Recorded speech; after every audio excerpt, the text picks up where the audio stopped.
Oi, gente, hoje eu vou mostrar o caderno inteligente pra vocês. Ele é de sorvete. Como eu amo sorvete. Eu botei de sorvete, tem umas flores. Os meus cadernos são bem bonitinhos. Agora vamos começar a mostrar. Primeiro eu desenho sorvete.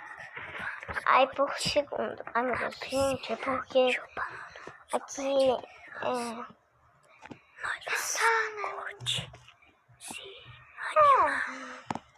muito bom, mas é um sol, né?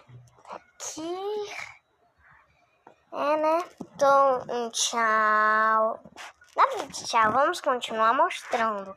Mas eu vou parar de falar um pouco. Vamos mostrar agora.